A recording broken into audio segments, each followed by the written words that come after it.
नमस्कार दोस्तों, मेरे YouTube चैनल में आप सभी का स्वागत है। आज हम एक ऐसे व्यक्ति के साथ हैं जो नौतन विधानसभा के लिए अपना पूरा जीवन लगा दिया।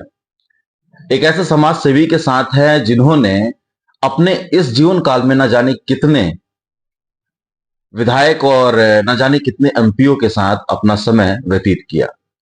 यहाँ तक कि जो विधानसभा है वहां पर अपना एक पूरा जीवन काल को व्यतीत किया।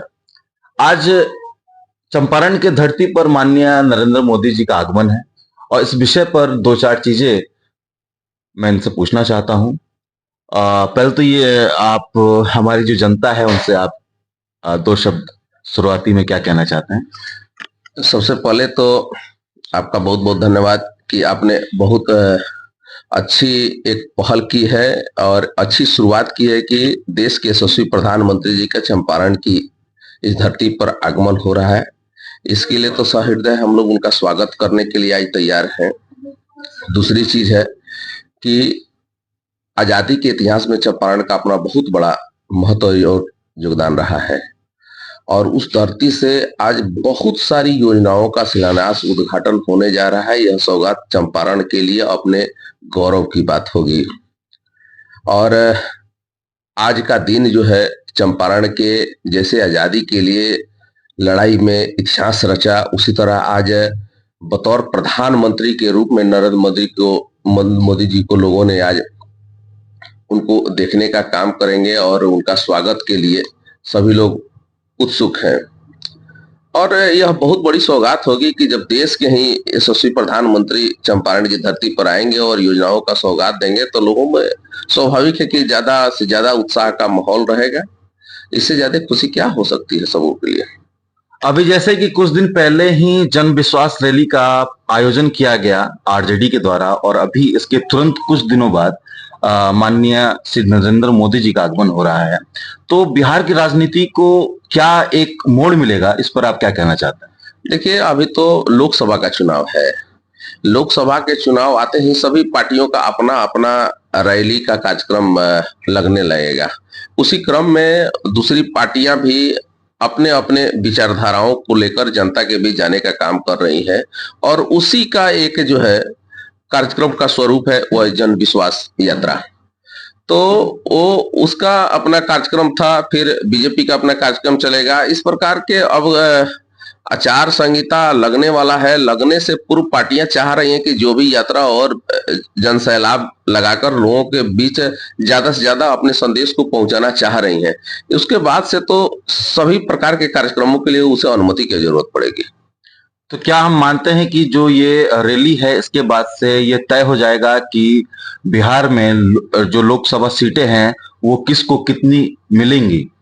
हाँ, ये तो स्वाभाविक है कि रैली समाप्त के बाद सभी पार्टियां अपने अपने उम्मीदवारों के चयन के लेकर चिंतित हो जाएंगी और निकट भविष्य में उनका ये प्रयास होगा कि जो अपनी सहयोगी पार्टियां हैं उनसे अपना समन्वय बना के और आचार संहिता से पूर्व घोषणा करने का तो सभी लोग प्रयास कर रहे हैं। लेकिन कुछ ऐसे क्रिटिकल सीट होते हैं जहां बहुत सारे बिंदु पर पार्टियों को विचार करके तब उम्मीदवार की घोषणा करना पड़ता है। उन्हीं सारे सीटों पर थोड़ा विलंब करने का वो लोग काम करेगा। लेकिन जहां जहां उसका अपना सीटिंग होगा जिस पर किसी तरह का कोई विरोध गतिरोध नहीं होगा, वहां तो वो सारे लोग अपना अपना क्लियरफाई करके सभी उम्मीदवारों को घोषणा कर देना चाहिए ताकि लोग जनता भी जाने कि भाई हमारा ये उम्मीदवार हो गया और हमको उसमें क्या कैसे चयन करना है वो लोग माइंड मेकअप कर लेता है। जैसा कि हम लोग पश्चिमी चंपारण से ताल्लुक रखते हैं, तो मैं यहाँ पे पूछना चाहता हूँ कि हमारे पास जो है लोकसभा सीटें कितनी है?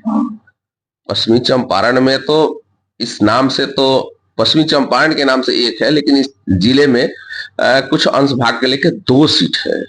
एक वाल्मीकि नगर के नाम से जानते हैं और एक पश्चिमी चंपारण के नाम से ही लोकसभा जानते हैं। तो जिले में देखेंगे तो चूंकि जिला पश्चिमी चंपारण बड़ा है और थोड़ा सा कुछ भाग पूर्वी चंपारण को लेकर मतलब इस जिले के लिए 2 सौभाग्यशाली लोकसभा का सीट है।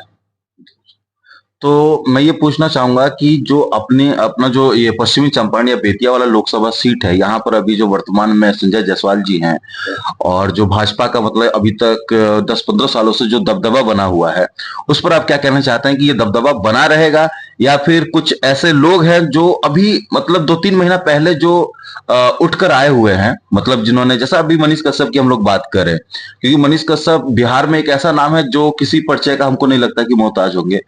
और अभी उनका एक वीडियो देखा था जिसमें उनका था कि वो भी लोकसभा चुनाव लड़ना चाहते हैं, ठीक है। तो उस लोकसभा चुनाव के लिए अभी सीटें जो थी वो कंफर्म नहीं हुई है, क्योंकि मोतिहारी में जो है अपने राधा मोहन सिंह जी का मतलब अभी है सीट वहां पर। तो इसको लेकर आप क्या सोचते हैं, क्या मतलब ये संभावनाएं क्या है कि वो निर्दलीय लड़ेंगे कि कोई मतलब कोई पार्टी उनको सीट देने वाली है? देखिए, लोकतंत्र में सबके अधिकार सुरक्षित रखे गए हैं। लड़ना लड़ाना ये तो पॉलिटिकल गेम है और चलता रहेगा। जहां तक बात है इस बार लोकसभा चुनाव के, तो नॉर्थ बिहार का पूर्व से ही नॉर्थ बिहार में बीजेपी का दबदबा रहा है। इसमें कहीं कोई दो राय नहीं है। लोकसभा का भी चुनाव हो और विधानसभा का भी चुनाव हो, बहुत विपरीत परिस्थितियों में भी एनडीए का दबदबा नॉर्थ बिहार के सीटों पर रहा है। और इस बार भी जनता का जो है हर घर पर राम मंदिर और श्री राम भगवान का पताका लहर रहा है।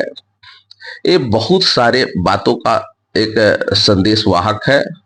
इसलिए एनडीए का जो अपना दबदबा है उसे इनकार नहीं किया जा सकता है नॉर्थ बिहार के लिए।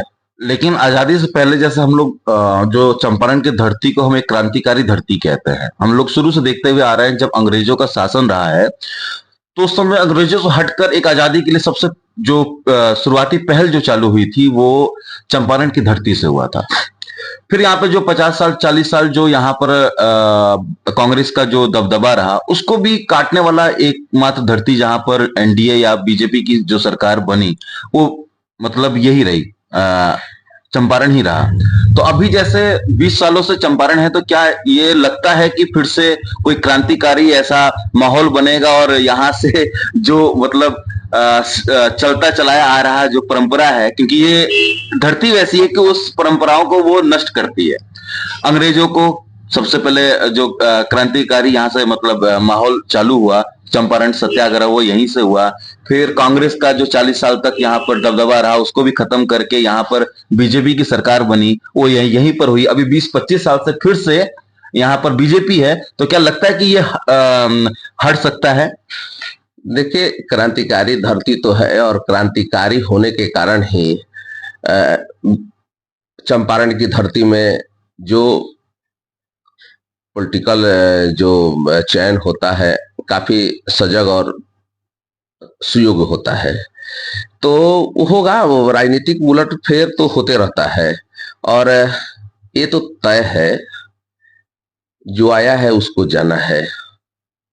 तो उसका सबका अपना पब्लिक का माहौल होता है। पब्लिक माहौल देखती है कि इस समय हमको क्या चाहिए, और उस माहौल को अगर जो लोकतांत्रिक व्यवस्था में उसको मिल रहा है तो उसको लाइक करती है। फिर जब उसको लगेगा कि भाई ये हमको नहीं सूट कर रहा है, तो फिर वो अपना मन अपना बदलती है, विचार करती है। तो ये तो पॉलिटिकल स्टैंड है। जब उस समय के दौर में जिसकी मांग होगी उसकी मांग होगी, फिर परिस्थिति बदलते जाता है, जैसे जैसे वैसे मांग बढ़ती जाती है।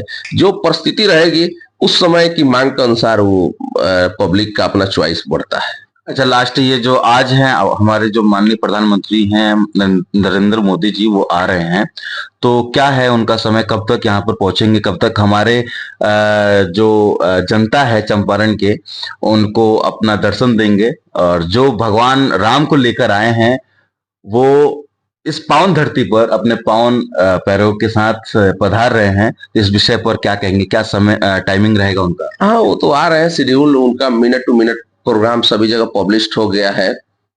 दोपहर के बाद आ रहे हैं।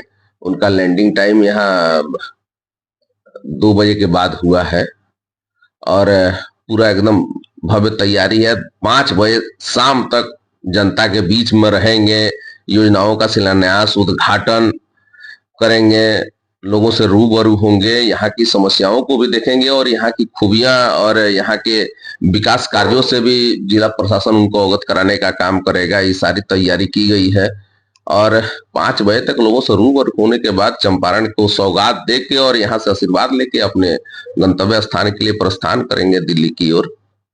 जी, बहुत बहुत धन्यवाद। हम अभी बात कर रहे थे समाज सेवी और राजनीतिज्ञ अमित तिवारी जी से, जो अपने विचारों को चंपारण वासियों के लिए और पूरे देश की जनता के लिए उन्होंने रखा।